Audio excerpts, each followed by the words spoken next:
정말 예상하지 못했던 상황이었습니다. 그렇게 그 이슬람권이 강하게 진치고 있는 그곳에 우리가 들어가 그런 퍼블릭 플레이스에서 저러한 예배를 드리고 그런 예배가 허락됐다는 것이 놀라운 일이고, 예배를 드리면서 정말 하나님의 임재를 강력하게 느낄 수 있었다는 것은 정말 그 놀라운 그 체험이었습니다. 그때 그 찬양을 드리면서, 예배를 드리면서 한 자매님이 그러한 고백을 하시더라고요. 하나님께서 강력하게 찬양 드리는 가운데, 기도 드리는 가운데 음성을 들려주셨는데 이런 음성을 주셨다고 합니다. 이곳에서 나의 찬양을 불러줘 고맙다. 이곳에서 나의 찬양을 불러줘 고맙다. 하나님께서 찬양을 받으시게 합당하신 하나님께서 찬양을 불러줘 고맙다는 그런 음성을 주실 만큼 예배가 메말라 있는 것, 그리스도 예수의 이름으로 예배가 전혀 드려지지 않는 그곳에서 200명의 그 한 자리에 모여 드렸던 예배, 마음속에 오래 남을 것 같습니다. 세 번째 기억나는 그 예배의 장소는 갑바도기아 지하교회였습니다. 여러분, 갑바도기아는 그 터키의 딱 가운데 중심 지역입니다. 그 초대교회 때 핍박이 아주 심했을 때 팔레스타인과 시리아에 있던 성도들은 갑바도기아로 피신을 갔습니다. 피신을 가서 그들은 그 갑바도기아 그 지역이 그 화산재로 덮인 지역이기 때문에 그래도 쉽게 동굴이나 땅을 팔 수가 있는 지역입니다. 이 성도들이 그곳에 가서 이제 추적하는 자들이 올 줄을 알고 땅 속에 들어가서 살기 시작해요. 땅 속에 들어가서 살기 시작하면서 몇 세대가 땅에서 나오지 않고 살게 됩니다. 여러분, 놀랍죠?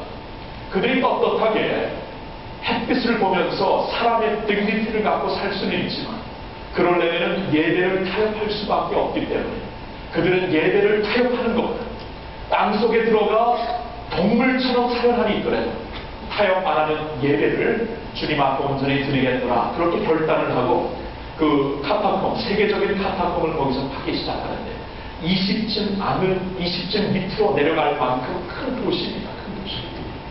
오늘날에는 9층뿐이 못 내려가는데 우리가 그곳에 내려가면서 8층 아니면 7층으로 기억나는데 거기에 십자가형의 예배당이 있었습니다. 오래전 예배를 타협하지 않고 하나님 앞에 우리 세대가, 그리고 우리 자녀들 세대가 땅속에서 짐승처럼 살아나니 있더라도 예배를 타협하지 않고 살겠노라고 결단하고 땅속으로 들어갔던 우리 믿음의 선조들이 눈물로 흘렸던 그 현장을 발견해 기도하고 찬양드렸던 것 잊을 수가 없습니다. 캄캄한 그 땅속이라서 잘 보이진 않겠지만 한번 그 영상으로 찍어봤는데 보도록 하겠습니다.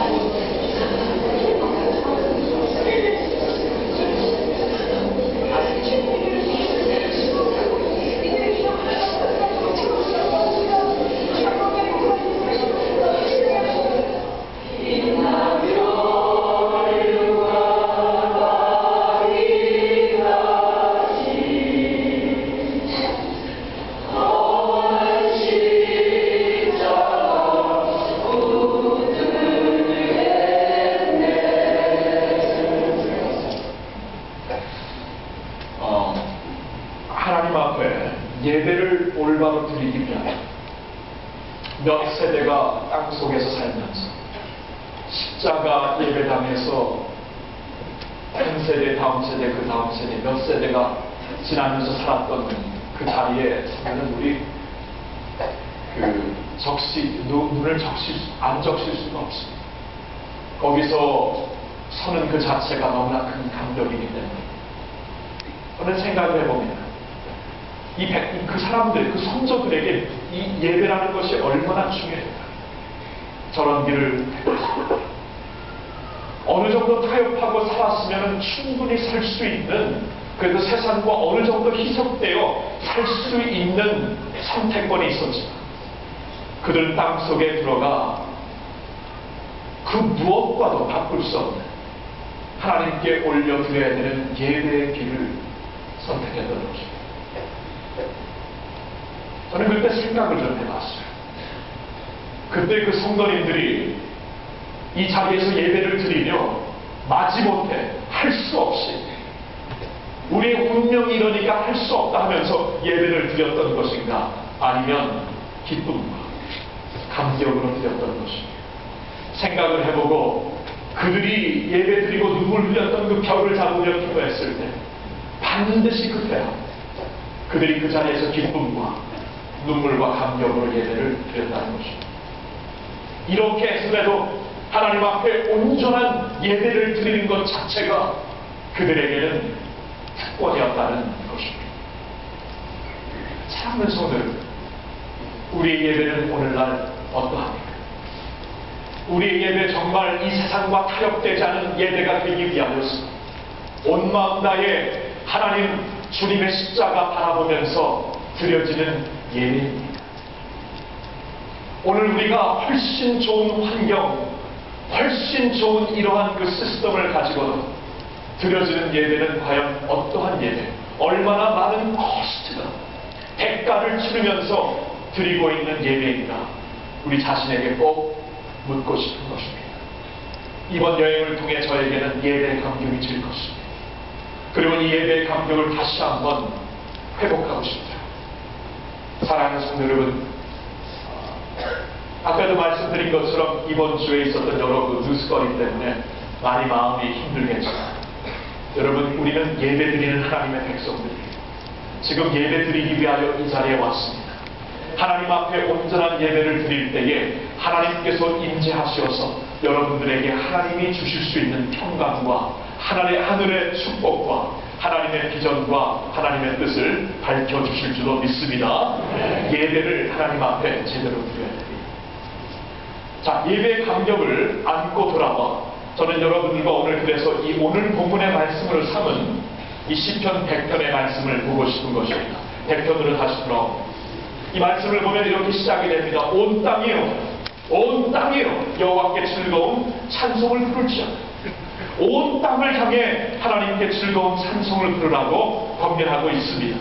그 말은 아직도 이 땅에는 하나님을 기쁘게 찬양하고 예배드리는 땅이, 나라들, 하나님을 기쁘게 그리고 즐겁게 찬양드리는 백성들이 많지 않기 때문임을 자각하고 있기 때문입니다. 그래서 온 땅이요, 하나님을 우리가 제대로 예배드릴 때 우리가 제대로 인생을 살 수 있고 우리가 이 세상에 살고 있는 목적이 무엇인가를 알 수 있는데 그 하나님을 모르기 때문에, 그 하나님을 향한 예배를 모르기 때문에 온 땅이요 찬송을 기쁘게 하나님 여호와께 드리라고 말씀하고 있는 것입니다.